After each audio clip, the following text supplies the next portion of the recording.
soif. Tu bois sans dire à tout. What up, Jerk Faces? It's your boy Andy, and you're watching Nocturnal Transmissions, brought to you by the Circle of Jerks podcast. It's a conversation you could be having during the day, but having at night. Yes, I know we're a little bit later than usual, but we, both Robert and I had kind of long days, and we needed a little bit more time, to decompress from the day and before we started. So Yep. yes. So yes, with me as with me as ever is the homeboy Rob. Yo. Yes.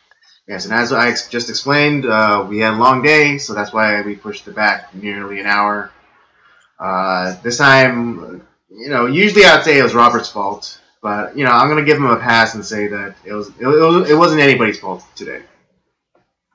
No, it was definitely not my fault. I'll say that.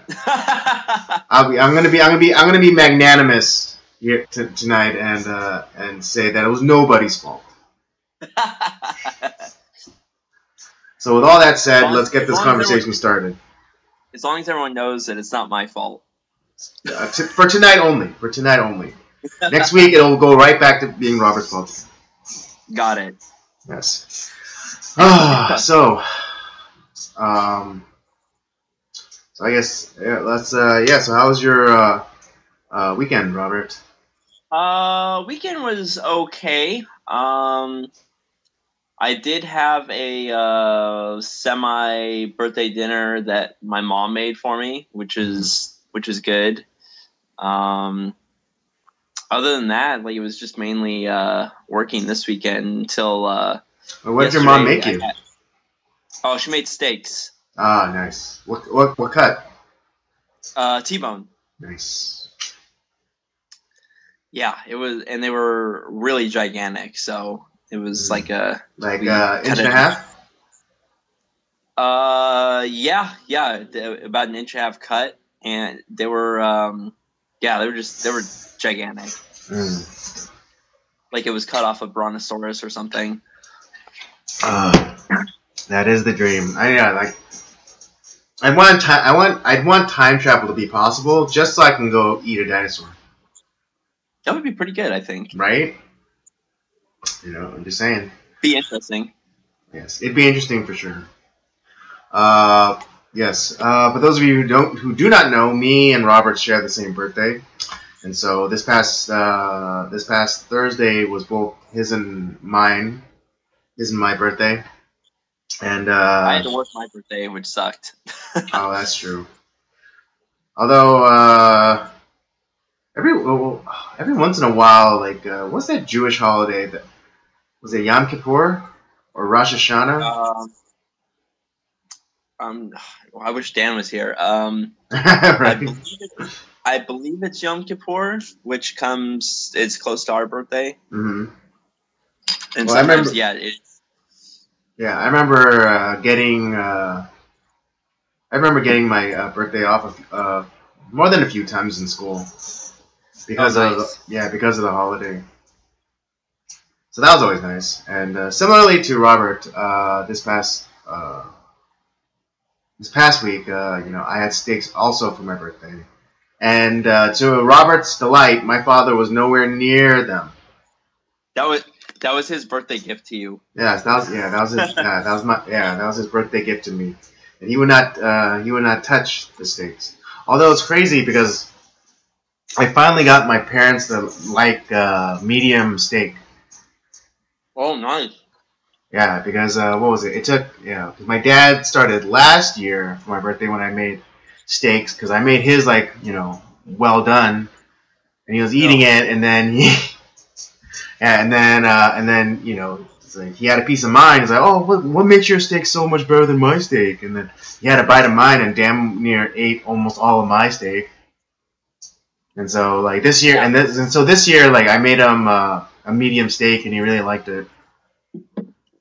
Yeah, Don't get me started. I'm not gonna go down this train again. But he's learning. But then also, true. I'll give him that. yeah. But also my mom too. She's like started to get in. She's accepting more of like the medium cooked steak. Oh, that's good. That's good. Yeah, because I don't know, like it's just like I don't know, maybe it's a cultural thing, but I guess like they think that, because I know it's a common misconception that the pink or the red that comes out of a steak is like blood, but it's not actually blood. It's not. Yeah. It's not. It's like I forget what it's called, but it's definitely not blood. It's like essentially like the beef essence. Yeah, it's the juiciness of the beef. Yeah, it just so happens to be red. Yeah. Oh Yeah, God, it's so good. Yeah, so like that. Yeah, that's a big like. But like my parents' generation are definitely more like weary of medium cooked steak. But like people like in my generation and like younger, they're definitely discovering the delight in perfectly medium steak. Yep, it's delicious. I tend to like mine medium rare. Me too. Yeah, I'm a medium rare guy. Yeah, I started to get more into medium rare because like medium is good, but then I don't know, there's something like very satisfying and very like almost primal eating like medium rare. Getting not straight rare, but like medium rare. Yeah, I find medium too dry for me. Now? Yeah. I can't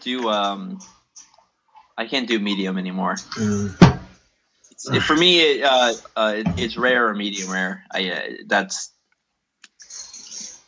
the way I like it.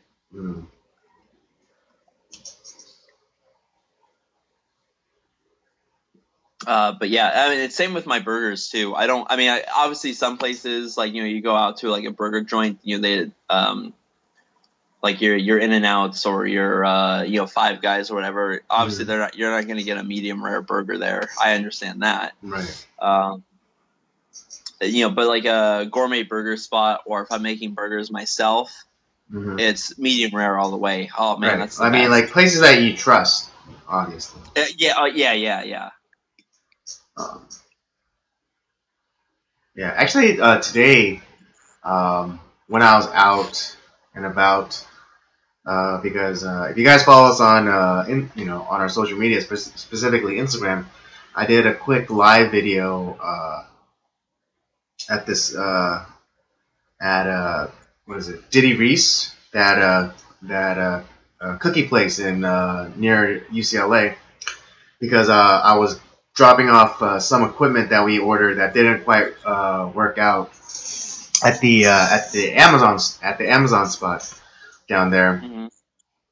And but anyways, not talking about the cookie, but then I did go after, because I did decide to go and try this burger place called the Apple Pan, and it's a pretty good burger. I'll have to say.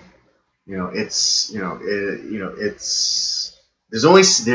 seating is like all at like this really like big like U-shaped counter. And they still have like those old timey cash registers. And, oh wow. Yeah. And like the cooking area is like kind of open air, like you can see them working the grill and stuff. And yeah, they serve your drink in like a paper like cone thing with like a little like metal like cradle. Nice. And it's pretty good. I have to say it's simple. It has a very simple flavor, but yet it's like timeless. It's like it's kind of like it gives you those backyard barbecue 4th of July kind of vibes, and like the good way.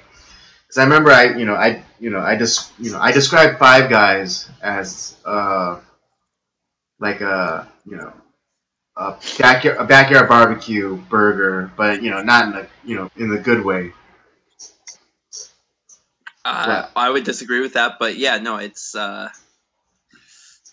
But no, yeah, I understand what you're saying about this. What's the place called? Dee Dee Reese? oh no, that's the cookie place. But the burger place that I went to is called the Apple Pan. The Apple Pan. Okay. Yeah, it's on what is it? Pico and just Pico and just east of Olympic.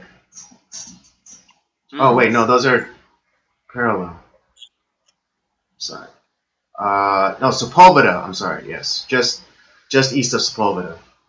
It's Okay. I think it's still the original building, from the 40s or whatever. That sounds pretty delicious. It is. I mean, it's a bit pricey. Don't get me wrong, because I got the burger, the fries, the Coke, and then also a slice of pie. Get the pie. Always get the pie. I will definitely. Oh, I love pie. Which pie did you get? I got boysenberry.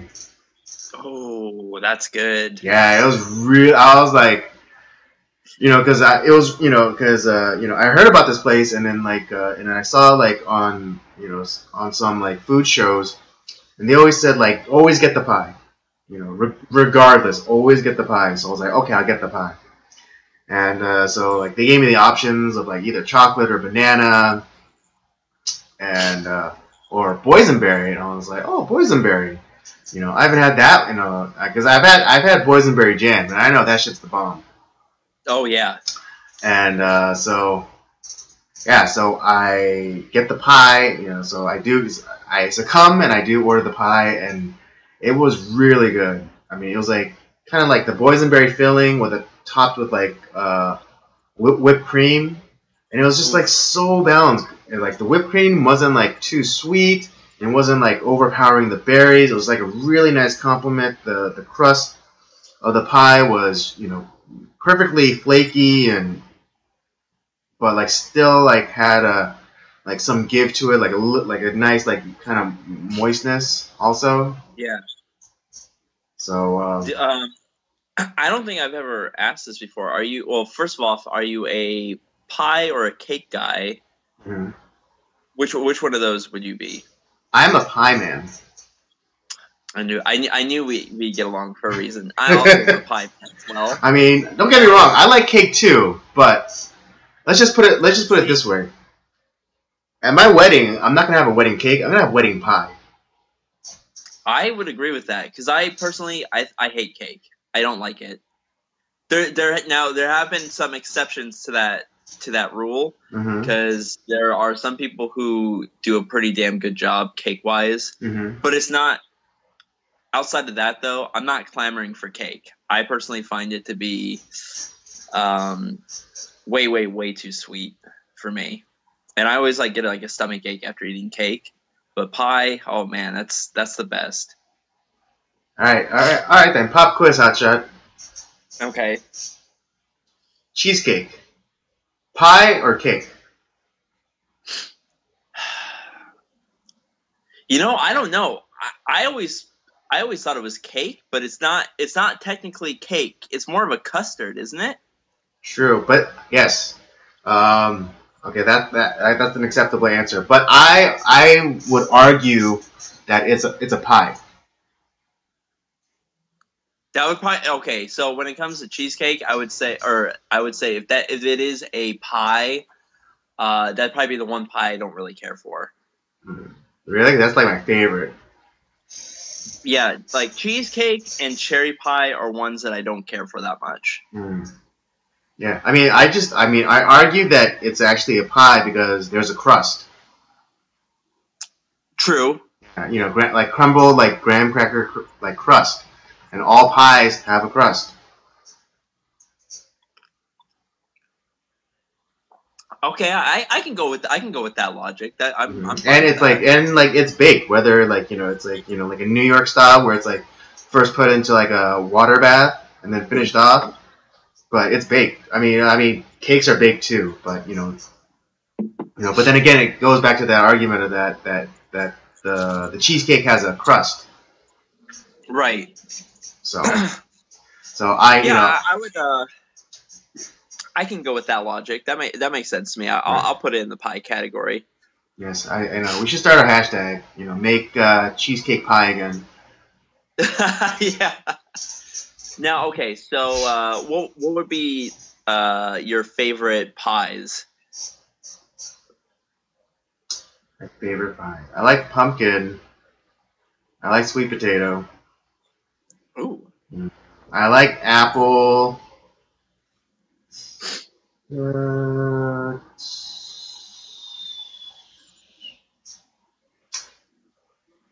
Uh, I guess like traditional American apple would be my favorite over like a French apple. Yeah, I would agree with that. I would definitely agree with that. Um, of course, I mean now like that I had it like boysenberry pie. That's a shit. Yeah, I would go a little out of. So yeah, pumpkin is probably my favorite of all the pies. It's just, man, it's good. What was it? Pumpkin. Pumpkin. Pumpkin's definitely my favorite. Right. Now I'm gonna go a little bit different than you. Strawberry rhubarb is next on my list. I think strawberry rhubarb pie is fantastic. I like. I don't think I've ever had strawberry rhubarb. Oh man, you're missing out. It's good. I like blackberry pie. That's always good. Banana cream is also. Oh yeah, of course. Yeah.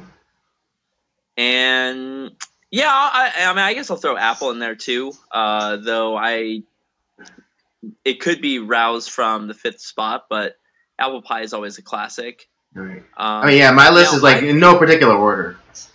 Yeah, I tend to like when it comes to the berry pies, I tend to like a little bit more tartness in my pie. I don't like it to be too sweet. I'm more of like I'd rather have it like be balanced, like sweetness, but with tartness. Oh, okay. So here's another thing too that I've always wondered too. Do you have you ever and if you haven't, would you think this would taste good? Is putting cheese like shredded cheddar on top of your pie? I've heard of this. I've heard of this. I have never tried it, but I've heard really good things about it. I don't know if I don't know if I could get behind that. It just seems like such a weird combo. I mean, I heard like I know like it's a thing like in the Midwest. So. Oh, it's same in the South too. In the South too. Yeah. You want some cheese on that? I know. Yes. I don't know if I could get behind that. I'd be willing to try, though. Yeah, I think I would try it. I'd be willing to try, and whatever comes. But yeah, it seems like it would be a very odd flavor combo. I mean, well, it's kind of like that sweet and savory kind of thing, you know. And maybe like that's salty sweet. And maybe that's what it tastes like, because I do like good old sea salt taffy. That's always pretty good. Exactly. So don't knock it till you try it. No, I was just curious because I've heard a lot of people talk about that they really love, cheddar on their apple pie, and I've never done it myself. I've never seen it done, and man, it just seems like odd combo flavor combo. But I'm willing to try it if a lot of people can't be wrong. Right, exactly, and I've mostly heard only good things about it. So yeah, so if ever an opportunity presented itself for me to have apple pie with a slice of cheddar cheese, I will do it. Yeah. Yes. Well, speaking of weird combos, I don't know exactly how I was going to transition that, but Yeah. So for those of you who do not know, or who are still crying into their soy mocha lattes. Brett Kavanaugh was confirmed to the Supreme Court. Like actually, like confirmed, he is now Supreme Court Justice, Associate Justice. Yeah. So see, the way I would have transitioned in another great weekend news. Brett Kavanaugh is confirmed. Right. Well, we were stuck on like combos, and so I was trying to like. Oh, that's true. Okay. Yeah, I was trying to fit it in that way. Got it. All right. So well, it was completely blundered. So let's just go. Let's just keep going. Yeah. So, anyways, I have a celebratory beer for Brett Kavanaugh. Yes. It's about damn time that after the kangaroo court that he was forced to go through, that the injustice that was done to him and his family. Mm-hmm. It's good to see him finally get confirmed, and he stood his ground. And it was also kind of I don't know if you heard President Trump's words. I don't know if it was like Saturday or Sunday when he spoke out, saying of kind of finalizing talking about the confirmation. And it's like, man, it's a sad state of affairs of what happened to him. And, I apologize for all the crap that he went through. And, kind of how it's sad that we're now we're moving towards a country of people that are no longer innocent until proven guilty, and how that's kind of a sorry detriment. And it's kind of, I'm kind of really glad that we have a president with a backbone now, because I think any other president would have would have given up on Kavanaugh and I think one of the good things about Trump is that he does have that spine, and I think a little bit of that nerve is being transmitted to Republican senators and congressmen. Oh man, because I mean, like you had like that great speech by Lindsey Graham, who I never really followed, but what, like some of the things that I have heard about him have made me kind of like shake my head. But during the last hearing, when he just went he just went off on the Democratic senators and just calling them calling them to the carpet, I was like, holy crap, this guy has this guy actually has like a set. Yeah, and but again, I think because I think because the president stands up to the press and the other politicians, I think it's given again that nerve that the president has, is I think definitely being transmitted to the other Republican senators and congressmen. It is very nice to see conservatives finally stand their ground now, and because at best, Lindsey Graham was kind of a milquetoast, kind of nothing conservative. Right. I mean, I think what I've heard is that he basically did whatever John McCain said to do. Pretty much. Whichever way John McCain was voting, that it more than likely that's the way Lindsey Graham would vote. Yeah. And since his passing, I guess he's now free to do his own thing and be his own man, and it's pretty great. I mean, that speech was just epic. Hitting the nail on the head. Just getting everything right. Yeah. Mitch McConnell's been pretty great too. He's had some epic speeches recently, and comments concerning the everything that's been going on. And there were I don't remember if it was him or Lindsey Graham, but like there was something that I think it was just before the vote to see if they were going to vote to confirm, kind of the vote before the vote. Right. To put the vote onto the floor of the Senate. Yeah, and it was funny because he was getting booed during that whole time, and he's like, "Oh, boo yourself." You know what I'm saying? Right. And I could be remembering that wrong, but of like when that occurred. But I believe that was the time, and I believe it was Mitch McConnell that said that. It was just fucking hilarious, and it's like, damn, like it's really nice to see. Yeah, and what is it? Yeah, there's another video of Lindsey Graham as he was like leaving, I think, his office or whatever, and like these two women were just like like berating him, saying like, oh, like how could you vote for that monster or whatever, and he's like, and they're like saying like, oh, we're gonna vote you out, and he's like kind of like. He's like, well, he's like, yeah, it's like, yeah, come, move to South Carolina. You're more than welcome to.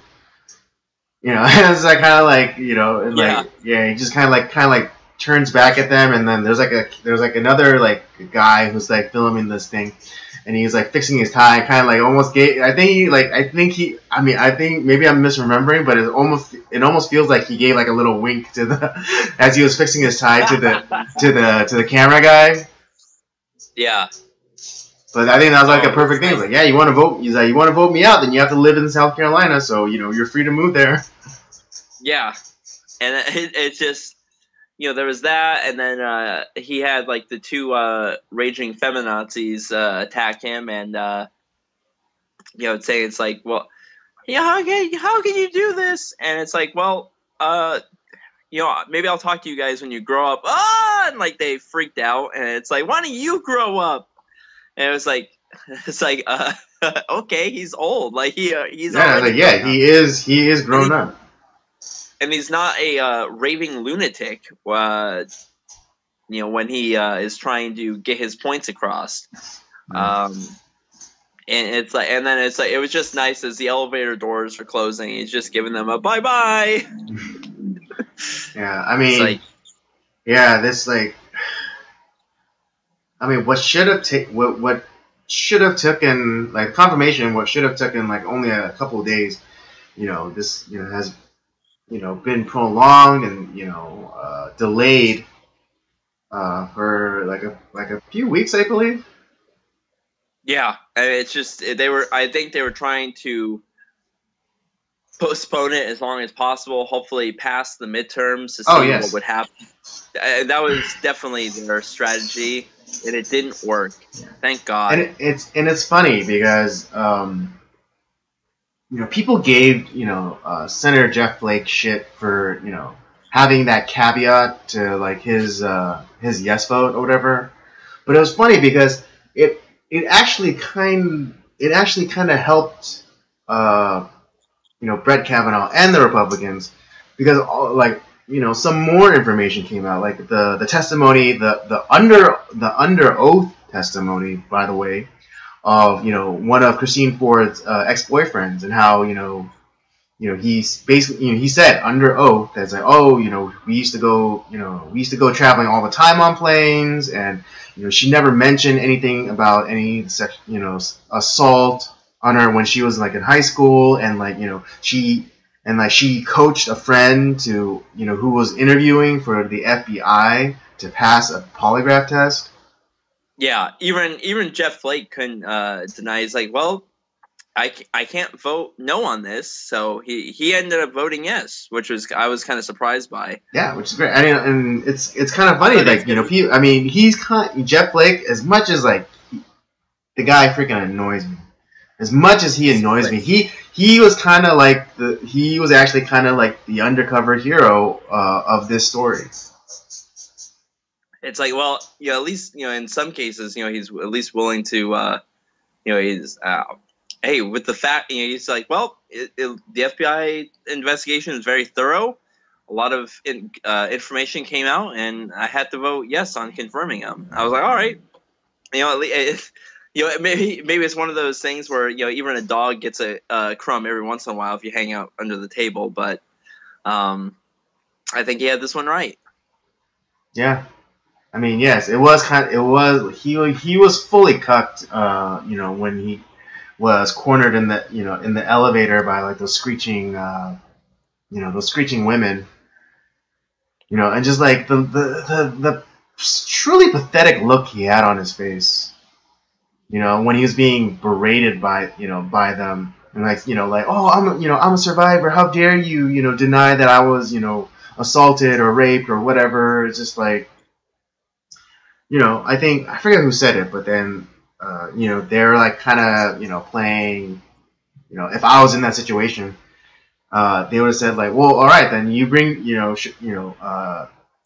go make your statement to the police, let them investigate, let them find the evidence, and then come back to me. Yeah. It's just like, yeah, you could scream on, you can scream about like your assault all you want, and I'm again, God, I hate having to say this. We're not for like men or like people skating on like on assault charges or anything, but there has to be evidence. We aren't. I know. Did you not get the memo, Robert? I know, right? Gosh. I was at that secret meeting where we were talking about that. Oh yeah, the double secret meeting. Yeah. So yeah, we all hate rape, but then we'll just say that we'll just be apologists for it, even though we really hate rape. Yeah. But it's just. Yeah, I mean, because again, we're I want to talk, bring up Winina Broderick, because like at least she had like a witness like right after it happened. Like there was a woman that she was traveling with that found her, like that saw her like bloody lip and like and torn clothes. Corroborate her story, and her story did not change. Exactly. Like, she didn't say like, oh, I think he did, I think we met here. No, it was this day, or this hotel. There was like there was like 5 maids and a pool boy in the room. No, wait, there was a busser and a bellhop. Things like that. The details didn't change. And again, there was a corroborating witness, not to like of the rape, but of the condition that Winina Broderick was found in. Right. Well, and here's the thing with that too, is she had very good reason not to come public, because the Clintons have a trail of bodies behind them. Let's be honest. True.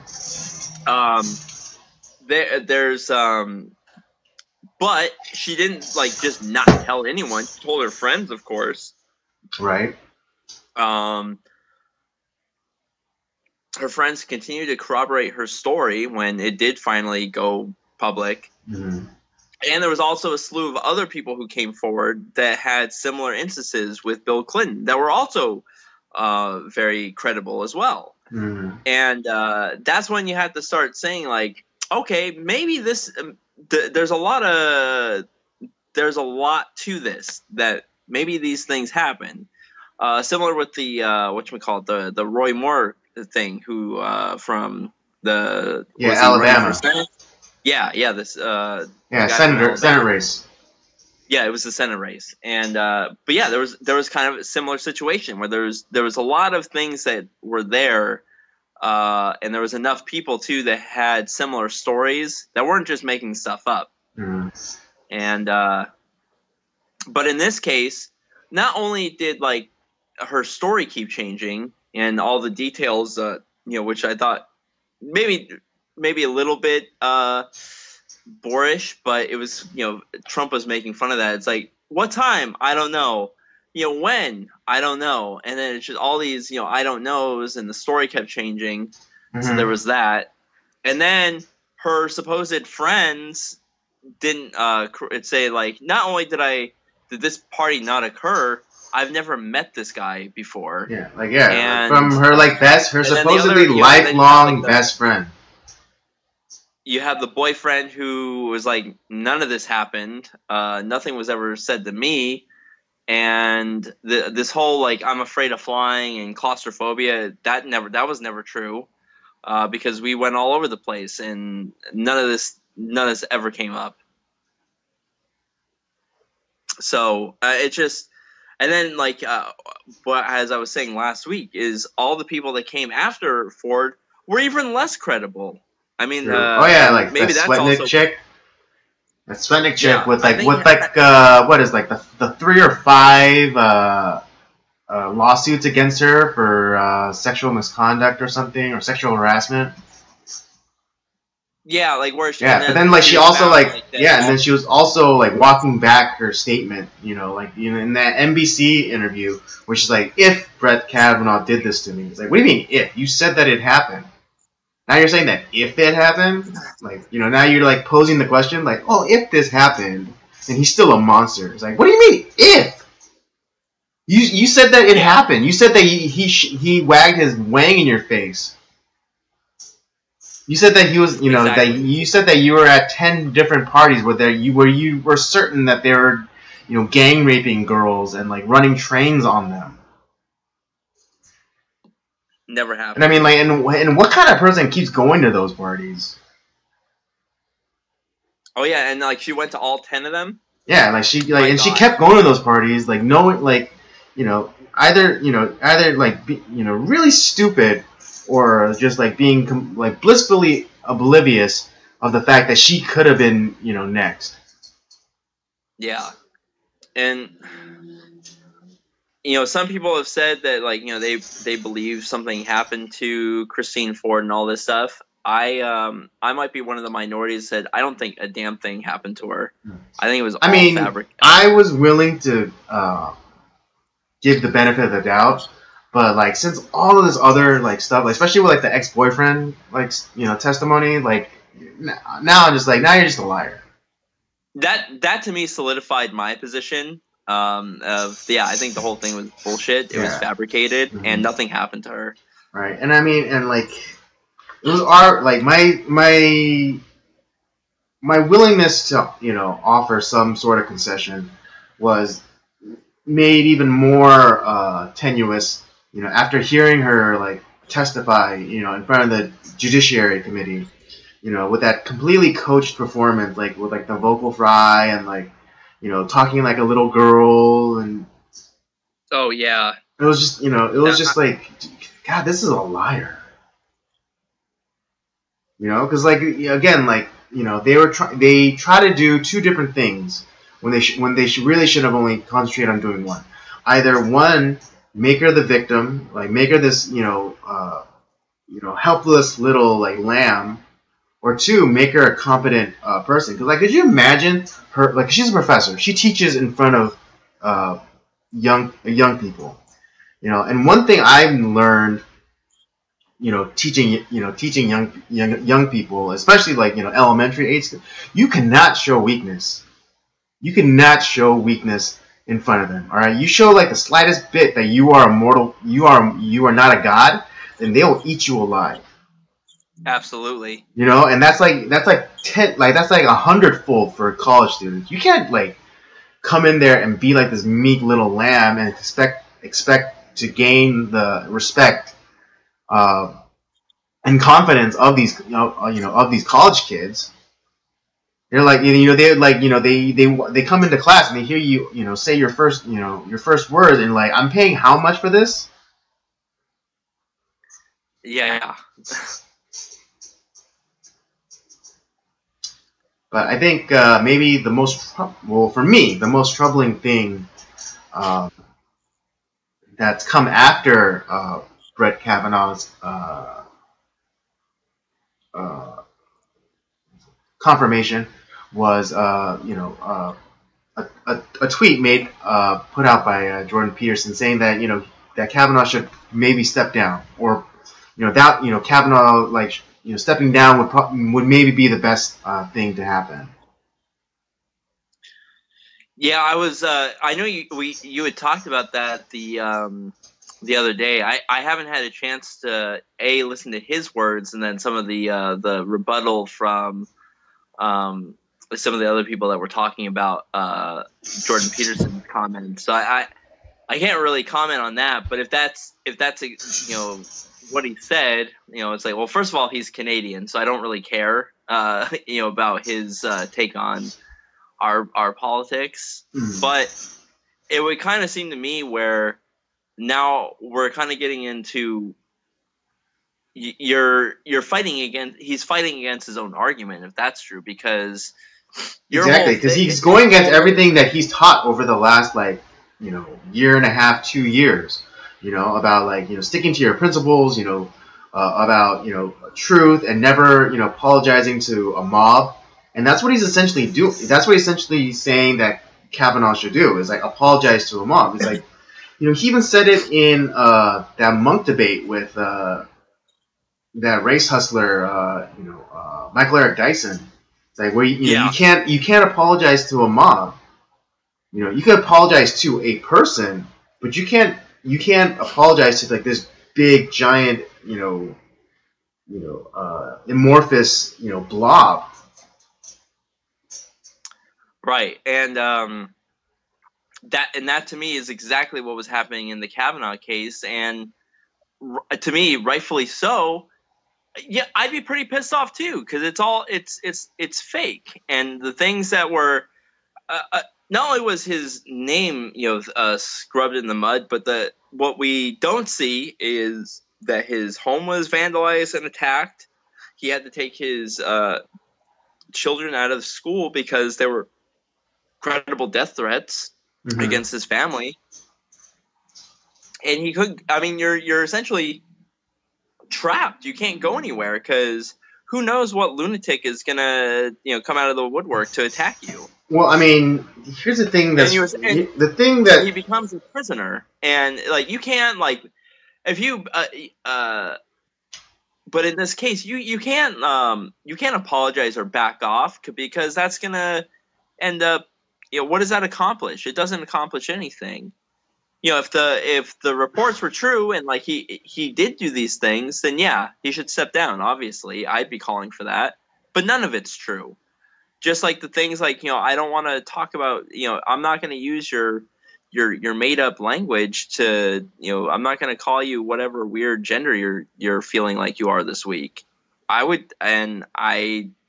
completely respect Jordan Peterson for that. I still respect him in a lot of ways, but that comment to me feels like it's going against everything that he stands for. Well, yeah, I mean, because if you don't know that he's actually repped by one of three multinational agencies. He's repped by the same company that used to rep Owen Benjamin.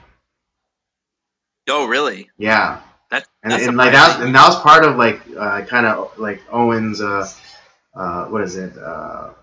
rage spiral because of what Peterson said. Because Owen Benjamin really looked up to him and really considered him a hero. But now that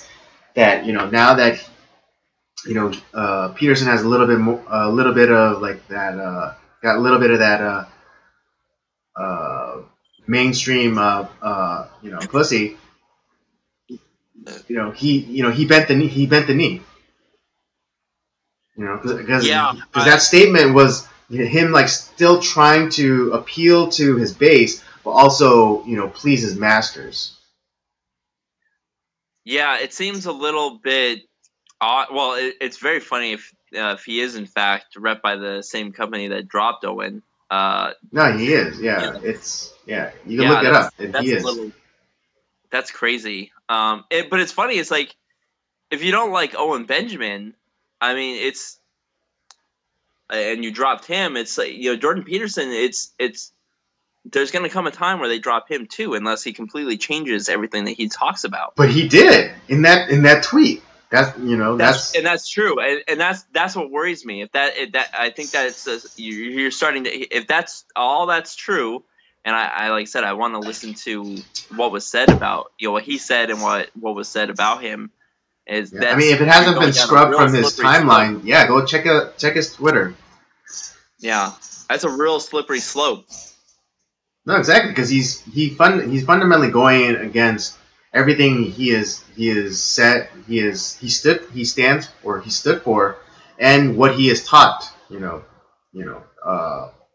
Good amount of people. I mean, yeah, I was following Jordan Peterson well before he got like famous, and I found his lectures, about archetypes and stories in the Bible and all that stuff, and I was like, yes, because all of it was like lining up and making sense. But then there were some troubling things for me.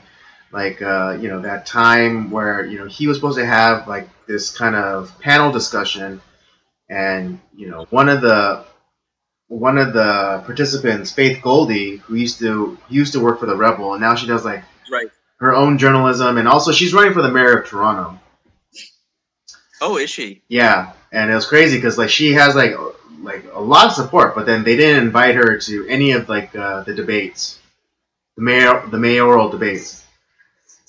But yeah, like and it was after she did she went onto like a supposed white supremacist podcast, and like she said something which might have been taken out of context or misinterpreted. But like after that happened, like she was like disinvited from participating, and like it was supposedly like Jordan Peterson who said like, oh, I don't think it's a good idea to have her on, even though he knows what it's like to be like deplatformed or vilified or turned into or demonized. And so like that was like one of the first like whoa, that doesn't sit right with me. But then but I still liked what the things he was saying, so I was like, okay, I'm gonna let this one go. Yeah, and here's the funny thing is that several months ago, these were some of the issues. There was a lot of issues that Alex Jones had raised about Jordan Peterson as well. That hearing this story, if this is true too, it's like, man, that's a little like, here once again, the guy shouting in the crazy man out in the desert shouting truths, mm-hmm. And of course everyone calls him crazy until like it comes full circle again, and maybe he was right all along, mm-hmm. And I kind of hope that's not the case. Maybe it's I think maybe it's one of those things where maybe he's trying to please too many people to gain a wider audience for his. Yeah, that's exactly what it is. For his ideas. That's exactly what it is. And I don't know. That's exactly what it is. Because you can't be repped by one of the only three agencies in the world that used to represent Harvey Weinstein. You can't be signed by them and then say stuff that goes contrary to their narrative. Yeah, you can't. I genuinely believe that tweet of him saying like Brett Kavanaugh should step down. That was him. But I asked a friend of mine to look at it too, and he said like, oh, that's not him saying that he should. It's like that's like more of a hypothetical, and maybe it is, and I totally grant that. But it's still was a betrayal of everything that he said prior to that tweet. Yeah. It's troublesome. It is. It's troublesome, and I mean, if he does like a hard stop and and walks it back, or even like outright apologizes, then I might be able to get over it. Because this is someone like who I listened to, and I've taken his words, and I've been I'm not an idiot. I am critical, so I would think about the things that he said. I test them against what I know, and all that stuff. And I found what he was saying to be at least accurate. Right. So, I disagreed with how he kind of like his biblical viewpoint, but the ideas that he was coming to had merit. Right, exactly. Yes, I mean similar, same with me. Yeah, so like some of his takes of about the nature of God or whatever is like, oh, okay, you're kind of losing me, but I think the core tenets, or at least his working with archetypes, I thought it was like, yeah, that tracks. Right. It was like the way he got there, I disagree with, but the ideas he concluded with were definitely like, okay, I can work with that. That makes sense. That's yeah, and I mean his total dismantling of postmodernism is what really got me, because just going to art school, that's all they taught. They taught postmodernism as if that's the only way to approach art or whatever. It's but and they barely talked about the classics, the classical art forms, from classic Greek stuff, or from the Renaissance. It was you have to Right. you basically have to smear shit on a canvas to have your professors be applaud you. I remember I did I did a project where I did pretty standard portraits, and I remember one of oh no, that's not what I did. I did some what is it, some classic nudes, classic nude photography, right? And it was very, it was very nice, it was very, kind of it was classic art kind of stuff. And I remember one of the teachers said it's kind of boring. Why? Even, I know, or because what I did was I wrote a poem, right? I wrote a poem a long time ago, and I decided to translate some of the lines into images. And it was a love poem. I will admit, I'm a hopeless romantic. And so, I translated, or at least I attempted to translate some of the lines in the poem into photographic images. And I mean, I don't know, I thought I was pretty successful.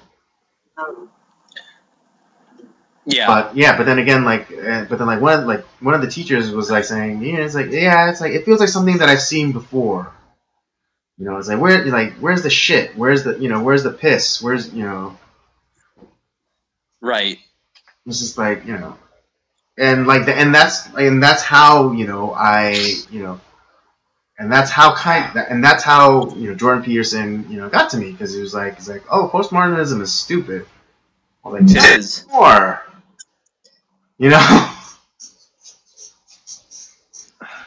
And he's right, because what?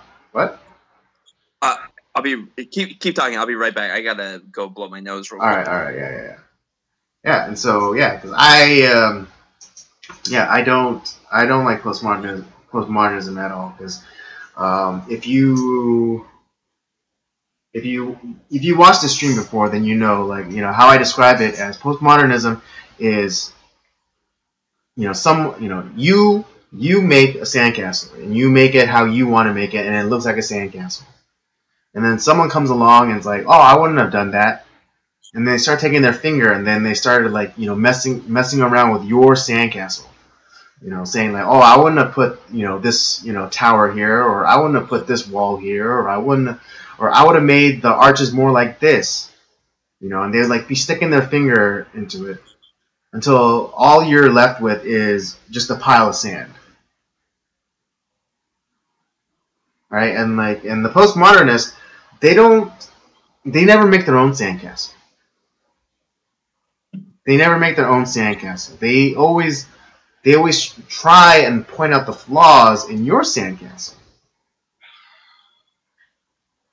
And so, and if they were ever to attempt to make their own sandcastle, it would then just be a pile of sand, and that's it. And that's like my big thing against postmodernism, as you know, as a philosophy, as a perspective, as whatever you think. Postmodernism is a bunch of bullshit because it's anti-order, and it's anti-beauty. That's all postmodernism is. Yeah, that's. Yeah. Did you catch any of that? Oh yeah, I caught all of it. I was listening. Oh, okay. Oh. But yeah, postmodernism is a garbage thought process. Mm-hmm. Yeah, because again, it's just like it tries to point out flaws where there really aren't any. You know, and there isn't in it. And again, all it does is raise confusion and really provides no sustenance. Yeah, exactly. It's postmodernism is anti-order and anti-beauty. If you think about it, it really is. I can't disagree with that.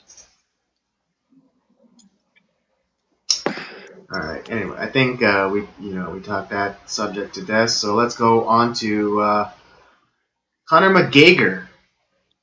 Oh yeah. Yes. Oh, and we're not talking. Yes. Because there was the fights, and that was awesome. But I think we'll save that for like a regular podcast because I know James has some feelings about that. So I am gonna say one thing that I thought was very very interesting, and I do agree. Mm-hmm. I like that Dana White came out and said that like this is not what our sport is going to become like. I don't want it to be this way, and the cameras went away from all that stuff. They tried not to. Right. They all they all pulled back. After Khabib jumped the ring, the camera just like went wide shot. Just so we couldn't see like all the nitty gritty stuff. I mean, I was able to see two of Khabib's guys jumping into the cage and like sucker punching McGregor, but I mean that was about it. That's what I think is a classy move because I think I really like Dana White. I think he's a smart guy, and he is the UFC. He really is. And the fact that he doesn't want his sport to become some sideshow. Yeah. He doesn't. He basically doesn't want it to become WWE because there already is a WWE. And I'm happy about that. I think that's good. Word. So those are my thoughts. So I'm gonna but yeah, we'll definitely talk about that in a future podcast because that's definitely going to be a fight that's talked about for a long time. But also, like that night was really great, also because just like all the fights leading up to it were great too. Especially it was a great UFC night. Yeah, I mean, especially with Lewis. What is it? The Beast, the Black Beast. It looked like he was fighting like this tall like Russian guy, and it looked like he was on the ropes. But what the thing about Lewis is, he's not like one of those like technical fighters. He's pure power, and and all he needs is like one solid punch to land, and he wins it, and which happened this time too, because it was like towards the end of the third. I think with like 10 seconds left, he lands a solid punch on that Russian dude, and that Russian dude went down and he was out, and Lewis won the fight. But what was also great was the post-fight interview with Joe Rogan, because he slipped off his shorts, and Joe Rogan was asking, "Oh, dude, why are you in your shorts?" It's like, "Oh, because my balls are hot." But then he also, it was great, and he was kind of like, showing his support for Trump, because he was like saying, because he was fighting a Russian guy, so he's like, yeah, Donald Trump called me and said like, hey man, don't you lose that Russian guy. That's awesome too. Yeah. But then like the kicker was like at the end, he's like, oh, it's like, hey Joe Rogan, I'm gonna come into LA in 2 weeks, and I'm gonna come on your show and we're gonna smoke weed. Nice. Yeah. So it was So if nothing else, it was he's a very entertaining fighter, and he definitely had the best post fight interview of any of the fighters. Yeah. So we're not yes. talking about Conor McGregor, but we're talking about Conor McGaygor. Yes. Otherwise, also known as Cuck Norris. Definitely a male feminist if I've ever seen one in my life. Oh no, without a doubt. Yeah, soy for sure. Soy for sure. Possibly and probably gay. I don't know if he's a. I don't think one way suits him. I think he goes both ways. I think he's just a very confused gay guy that also fucks girls at some point. Okay. Just to make sure that he's not gay, but he in fact really is. Possibly, yeah. I mean, with them, it's like, why do you gotta put a label on it? Exactly. Well, yeah, he whatever he's feeling that day is what he is. I don't know, but for sure he likes it in the butt more than he likes to put it in. Oh, he gets pegged all the time. Yeah, he gets pegged, and he's a bottom. He's a peg and he's a bottom. Absolutely. But anyways, yes. So those of you who are not aware of this, I mean, I don't know who's not. It's like all over the internet.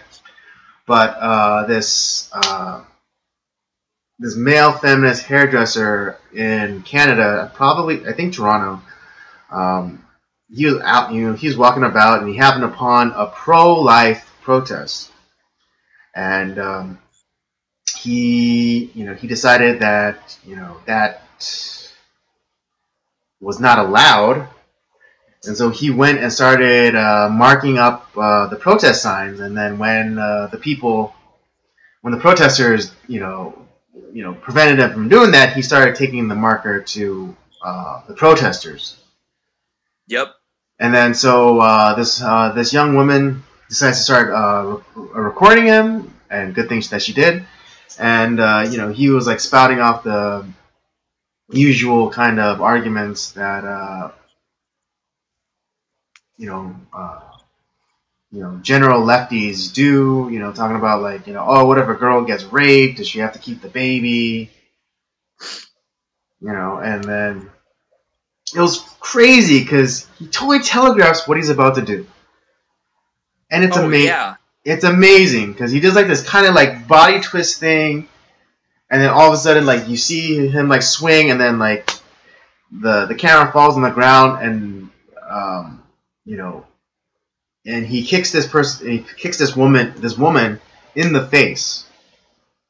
Oh, easily kicked her in the face. Yeah, no, and this because you then hear on the video, in the audio, you can hear him say, "Oh, I meant to kick your phone.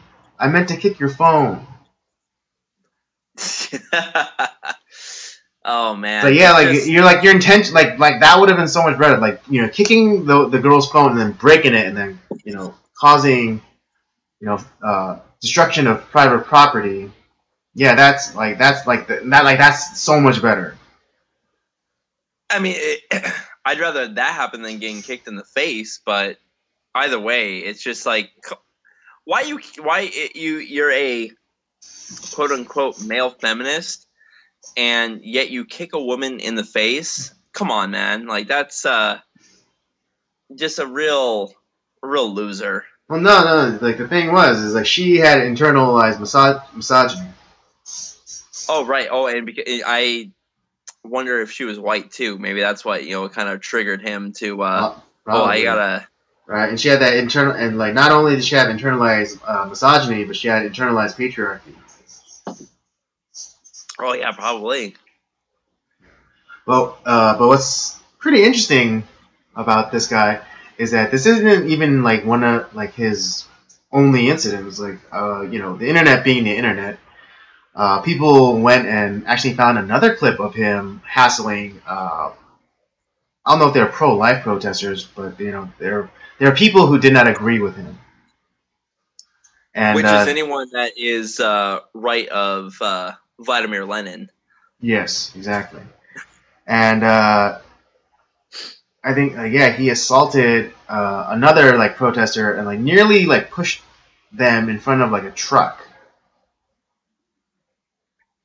Yeah. And he was like saying like, "No, I'll just." Yeah, I saw that. That was intense. That was crazy too. It's like you almost killed that person. Yeah, and it was funny because he kind of gives the same excuse that he gives to that girl that he kicked in the head. He's like, "Oh, I was just trying to take your sign away." Yeah, right. As he's grabbing her body and like almost pushing her into a truck that was blaring down the road. Yeah, give me a fucking break. Yeah, these are the guys. Here's the thing. They blame people like guys like you and me as like we're the patriarchy, we're the misogynists, we're the rapists. It's assholes like this dude, like Cuck Norris. Mm-hmm. Those are the guys that rape chicks. Get 100%. True. I mean, I'm more of a feminist than anyone because I treat both genders equally as shitty as possible.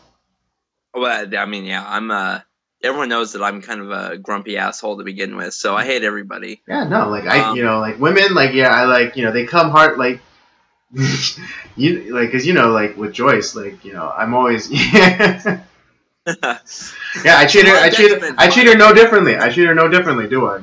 Yeah. I don't treat her any differently than I would treat a man. She'll wake me up at 3 a.m. I'm dead asleep, and she's like, "Does Andy hate me?"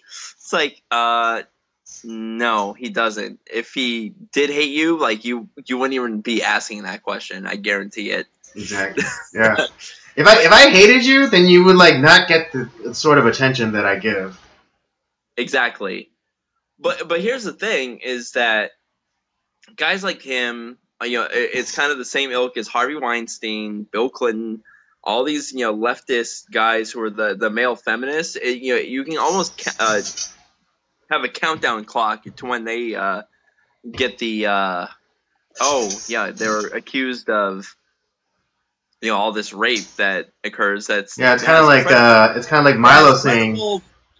It's kind of Milo saying where he says if they come out as a male feminist, you can start the clock on when the rape accusation comes out. Absolutely, this isn't a Christine Ford accusation. It's definitely credible. Right. I mean, yeah, like even freaking it's funny because he's actually a beta, but the alpha of all male feminists, Justin Trudeau, he even has a rape accusation against him. Oh, I guarantee. Well, he probably fucked some dude or something at some point. Yeah, he got. I mean, he's definitely been pegged before. But like, but it was funny because he actually came on really strong with a reporter, and it's funny because I think there's like actually like audio recording of him saying like, "Oh, if I knew you were a reporter, I wouldn't have gone so hard." Yeah, exactly. So there's definitely some smoke to that fire too. Mm-hmm. But yeah, you have it's all these guys that claim that they're so woke and so we're a ally to a male ally. Man, is there any more gayer thing to say than I'm an ally? Yeah, it's like why don't that's pretty damn gay in my book. People that like are real men that protect women don't need to say that. Yeah. Exactly. Like I don't need to say like if someone hurt my sister, I beat the ever loving shit out of them. I don't have to say it. Exactly. I don't have to say it because it'll just happen. Yeah, it's just quite quite crazy, man. Yeah. The fact that like, and I guarantee that an unfortunate guarantee is that nothing's gonna happen to that guy. Well, no, actually, not true because he was actually fired from his job. Well, he got fired, but like, is there gonna be any legal action against him? Are they gonna? I think Are so. they gonna Yeah, arrest- I think they are gonna. I think the girl that got kicked in the head is pressing charges. And since there is Well, video when evidence, he- and since like that other video came out, you could argue that it's a pattern. True. Well, when he gets arrested, I would love to see that. It's funny because until I then- think because I saw on Owen Benjamin's Instagram that I don't know if it was probably him, but a GoFundMe was started for him. Oh, he got like nothing. Yeah, he's got like $5 out of like I think he was asking for like something in the 5 digits. I know he was asking for like what, like $11,000 or something like that, and So They something had, in like something in the they had 5. the I was like thinking I couldn't remember if it was like 10,000 or like 50,000, but I know it's within like the 5 figure mark. but yeah, it's when he finally does, when he actually does go to prison, Mhm. I'll definitely feel a lot better about it. Right. Just because that's what he deserves, and I hope he gets prosecuted to the full extent of the law. But if not, it's typical Canada. I mean, what can you expect Right. with It's so a funny guy 'cause- like Justin Trudeau at the helm? I mean, it's like, It's funny because they say that men are rapists or are born rapists or whatever, but it's like men hate rape so much that they hate rape so much that when they get to jail, rapists are vilified in jail. the rapists are like basically tortured by the other inmates because that's how much like men, even men in like prison, hate rape. I mean, Yep. it's kind of ironic that that the way that the rapists get tortured is that they themselves get raped.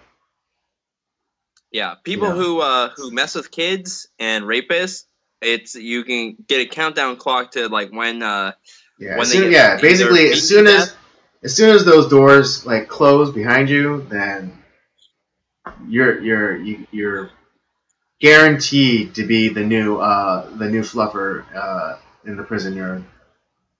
you're either gonna get beat to death or fucked to death. One of the two. And because that's what happened to Jeffrey Dahmer, is because he'd molest and kill kids, Right? and yeah, they killed him in messed prison. up. Yeah, he got And messed he would up. eat them too, but that's a whole another story. But yeah, that's why they killed him in prison. Mm-hmm. Exactly, and that's showing you how much men hate rape. Yeah, That how much of a sense of right and wrong that even hardened criminals have.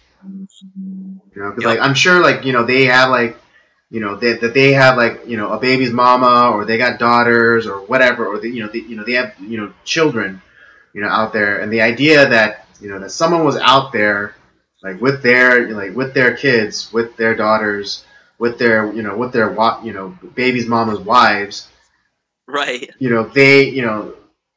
They hate it that much that they're willing to endure more, endure having more time put on their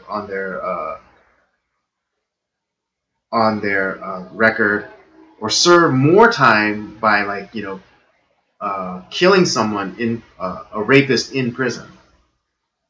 Yeah, it's like I may have shot 20 guys to death, but I'm not gonna rape no fucking woman, you monster. It's like, Precisely. Sick bastard. Yes. I always find that kind of a little bit. It is a weird irony in prison. Yeah, it is. It's really bizarre. This at least this transition actually makes sense. Speaking of murder, let's get into our movie of the week, which is another Hitchcock film called Dial M for Murder. It's about this man who sets up a murder of his unfaithful wife. Yep. And he thinks he has set it up perfectly, but things don't go exactly according to plan, and so he has to basically change things up on the fly, and he is somewhat successful in that he then frames the murder of the assailant that he hired on his wife,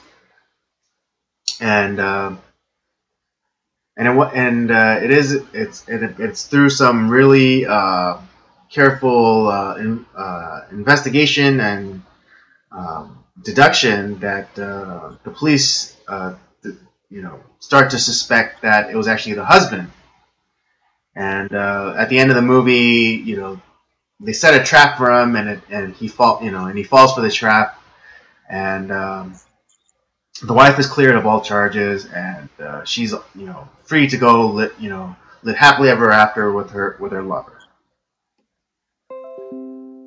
Yeah, that's it was definitely an interesting film. Mm-hmm.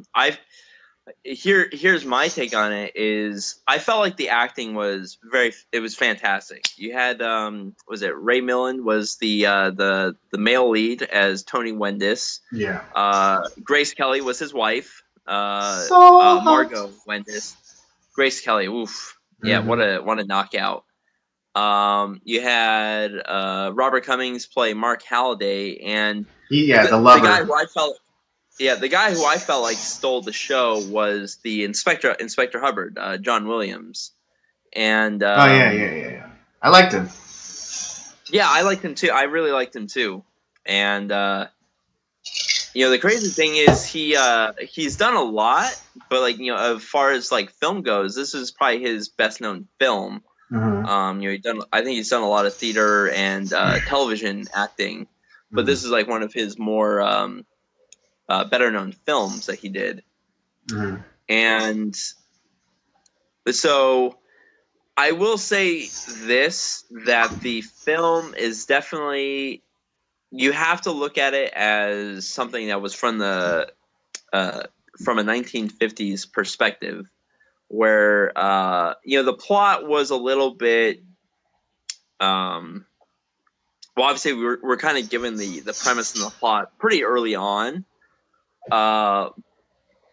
but in today's standards we probably it could be pretty much debunked pretty easily as far as evidence fabrication, all that stuff, right. Because what is it? It everything kind of flowed in really quickly, the introduction of Grace Kelly's character and is it James Cummings' character? Robert Cummings. Robert Cummings character, and just their whole affair. It was really quickly done, and then all of a sudden we're introduced to the husband, and then all of a sudden we're introduced to the killer that he hires, and it's it all just happened really quickly. The pacing was very fast, and you didn't there wasn't any time to kind of settle and ease into it. It just happened very quickly. It isn't in modern movie making or storytelling where you kind of do this very subtle a setup. Where you have the husband and wife together, and then and then the wife and the lover have like these like they steal glances from each other while while the wife is with the husband, and this like and then like this tension is built up because like because the audience knows something that the husband doesn't know. Yeah, this movie is definitely all like the dialogue is definitely the most important part of this film, because that's what drives the narrative of the story. And so, like I said, I don't know if this would be necessarily something that would work today. We talked about how several months ago we did another Hitchcock film called Shadow of a Doubt that we both went into kind of blind. And so in a similar way, it's definitely not something that would work today, but for its time, I think it definitely had an interesting storyline, interesting impact, and it was also very narrative driven. Yeah, you had to pay attention to what people are saying and how they're saying it, and that's where it's like when you have good actors like this movie did, it works. This could have been one of those movies that it's. I know the American Film Institute rates this movie rather highly, but this also could have been a film that could have been a Razzie. It could have been a terrible film if you didn't have the right people in place. True. I mean, if this was like straight, if this is straight adapted from like 1950s to now, then yeah, it would have been like. It's like who the heck? Like, why are these people talking like this? Why is that? Why are their performances so like cheesy or whatever? It just wouldn't work. Well, I'm saying even in the 50s itself, like if you had the wrong actors, true, this could have been a terrible film. Because the dialogue was what drove the narrative of the story. That drove it was all narrative. From the dialogue of all the characters, and if they don't work together very well, then your movie flops. I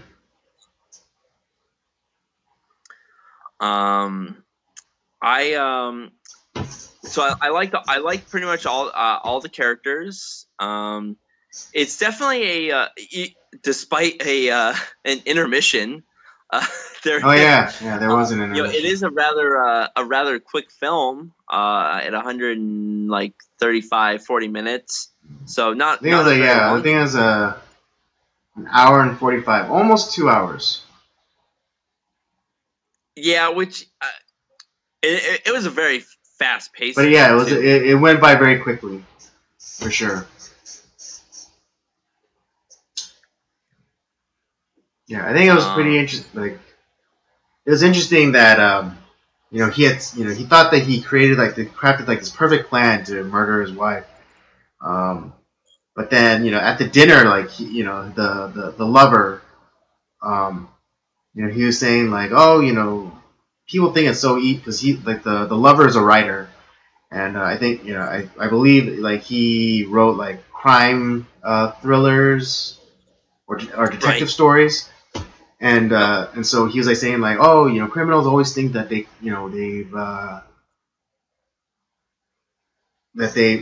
come up with like the perfect plan or found a foolproof way to get away with anything, but they always forget about all the things that can go wrong and blah blah blah blah.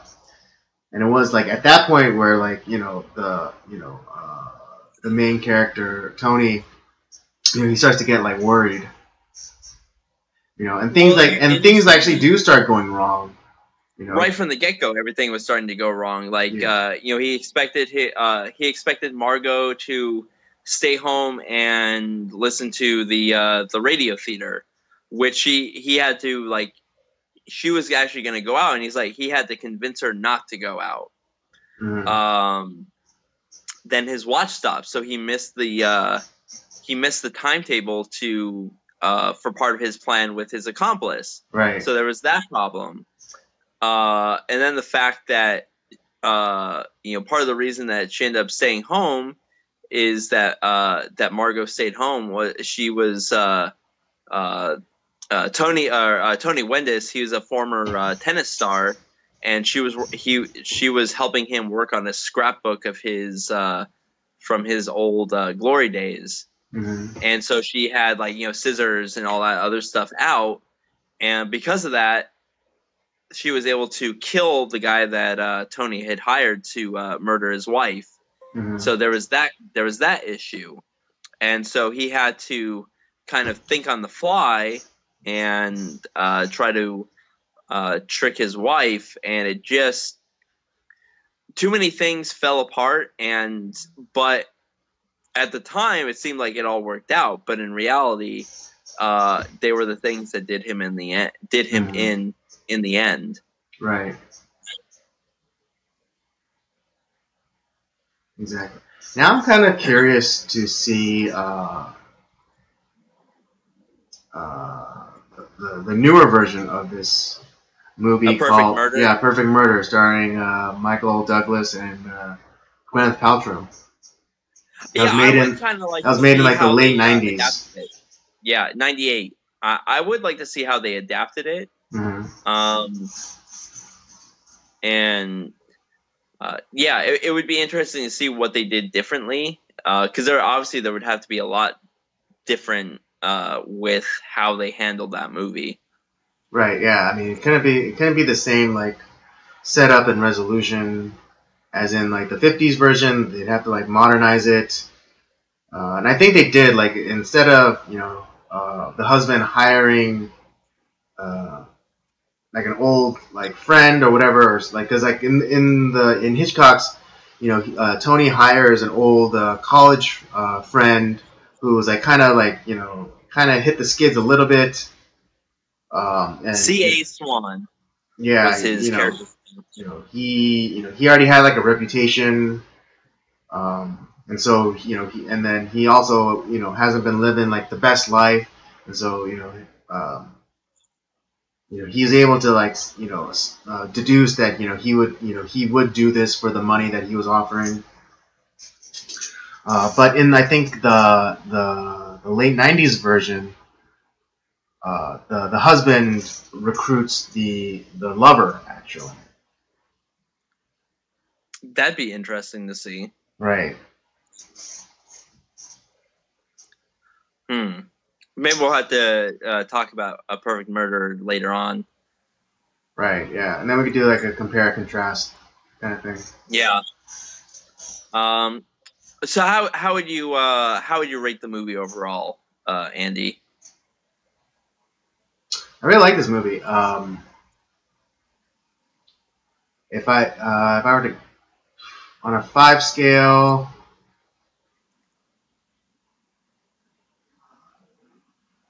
I give it a 3.5.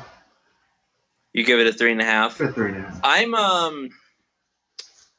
I don't rate it quite as highly. I would say about 2.5 to 3. Mm-hmm. And I would lean more towards 3, mainly because I would say the acting was so good. Mm-hmm. But yeah, it's I don't know if I like this over. This is definitely not my favorite Hitchcock film, and it's not a bad movie. It's just I don't know. I guess I didn't enjoy it as much as I thought I was going to.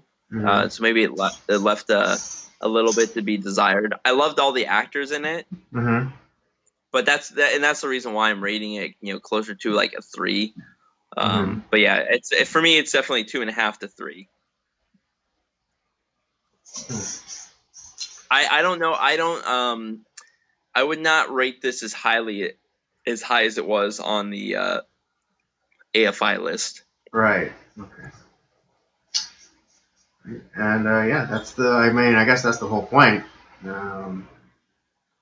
Everyone has like their own, different. Everyone has their own tastes. Yeah. Not everyone. It's funny. It reminds me of a line from Chappelle's Show when they're talking, when he does like the sketch where talking about if he was to be placed on like certain juries for certain like celebrity trials. Uh-huh. And he was like saying like, oh, some people like the one of the, like the during the interview, the prosecutor asked him something, and he's like, oh, like everyone has different tastes. Like some people say cucumbers taste better pickled, and she's like, kind of confused, like what? And he's like, huh? Yeah. Yeah, everyone has different tastes. Everyone has different like criterias for movies. I mean, I enjoyed this movie. I would recommend other people to watch it, and again, they might. Absolutely. I think it's definitely like worth at least one watch. You can kind of see for yourself. But it's I don't think it's Hitchcock's best film, and I definitely don't think it should be ranked as high as it is on the AFI list. But that's just where is it on the AFI list? I think. Well, let's see. I had to look. As of, let me see. I have it. I had this up here. Reception. As of 2001, it was number 48. Okay. I might agree with you on that. Not within the top 50. No, and that's where I'm like, man, that's a little high. Mm-hmm. Just like I don't think I would place Citizen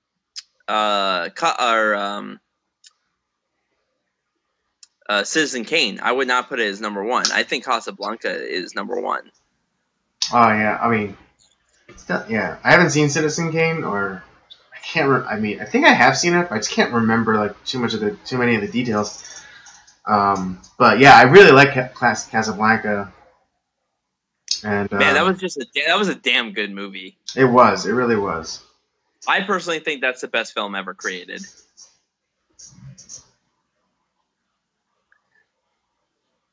And I would not necessarily disagree with you on that. Yeah. As of all of the classic films we've watched for this live stream for this show, and we're trying to make our way through the AFI list and all that stuff. Man, Casablanca to me right now is number one. I think it's one of the great movies of all time, and it's a movie to me that holds up to today. Agreed.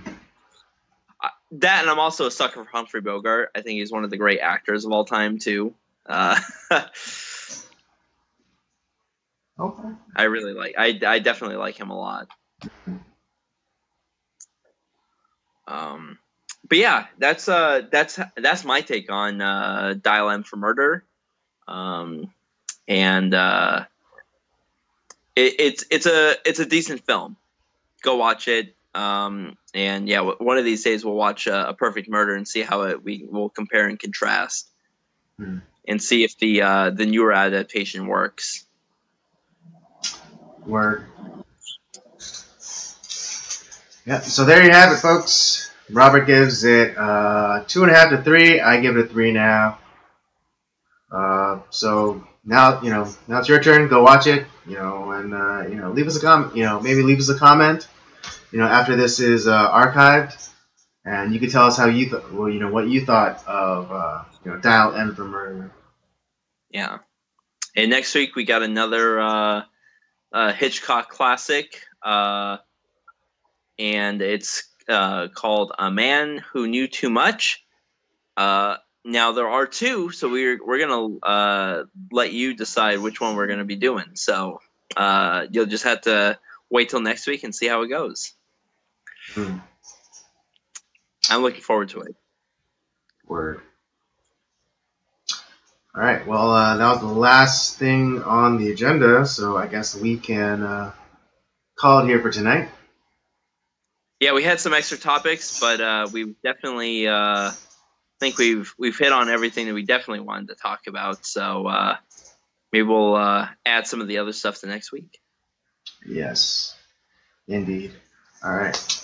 Well, that'll do it for us tonight. Thank you for joining us. Thank you for. Sorry, it's late. Thank you for joining us every Tuesday. Thank you for always joining us Tuesday nights at usually 8 p.m. I know this week we started late, like an hour later than we usually do, but Definitely not my fault this week.